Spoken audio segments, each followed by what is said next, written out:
நேபாள். இப்போ அங்க என்ன நடக்குது, நடக்கிறதுக்கான விஷயங்கள் அப்படின்னா மாணவர்களுடைய போராட்டம்.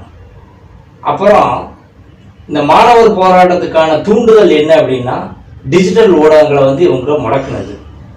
இது ஒரு குற்றச்சாட்டா சொல்றாங்க. இன்னொரு பக்கம் அங்கு ஒரு சில கட்சிகளின் கூட்டு அமைப்பிட ஆட்சி செய்கின்ற ஆட்சியாளர்கள் செய்த தவறுகள், கம்யூனிஸ்ட் கட்சி உட்பட, இது ஒரு குற்றச்சாட்டு. இதை நீங்க எப்படி பார்க்குறீங்க?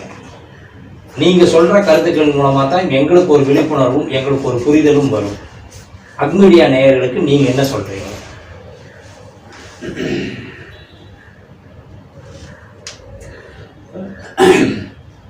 அது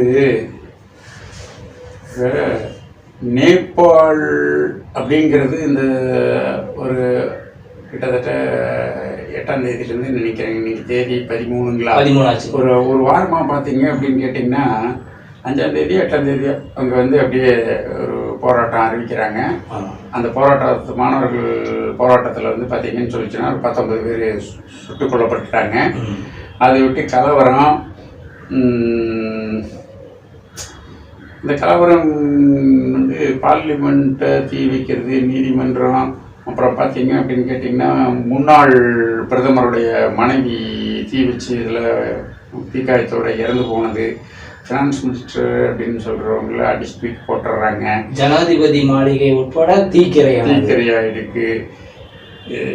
இது வந்து நடந்த நிகழ்வு.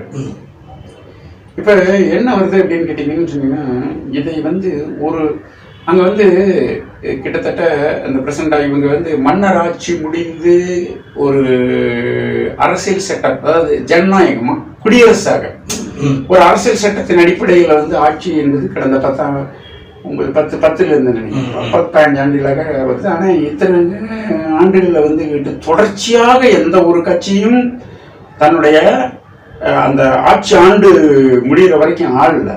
கவலை புதுசாக வந்துக்கிட்டே இருக்குது. இதுதான் நிலைமை. ஒரு தனிப்பட்ட நேபாள் காங்கிரஸ், கம்யூனிஸ்ட் மாலை ஒரு ஆட்சியாளர் அமைப்பு அப்படிங்கிறது. ஏன்னா அவங்கெல்லாம் வந்து இப்போ இருக்கிற பிரதமர் கூட அரெஸ்ட் ஆகி எல்லாம் இது பண்ணாருங்க. இந்த சர்மா ஒலி அப்படிங்கிறவரெல்லாம் வந்து இருந்திருக்காங்க. இப்போ என்ன இருக்குது அப்படின்னு கேட்டிங்கன்னா, கம்யூனிஸ்ட் கட்சி மன்னர் ஆட்சியில் இருந்து கம்யூனிஸ்ட் கட்சி வந்து ஜனநாயக முறையில் ஒரு அரசியல் சட்டத்தின் அடிப்படையில் இன்னொரு கட்சிக்கு இடம் கொடுத்து, இப்போ நம்ம நாடு மாதிரி தான் வச்சுக்கோங்களேன்.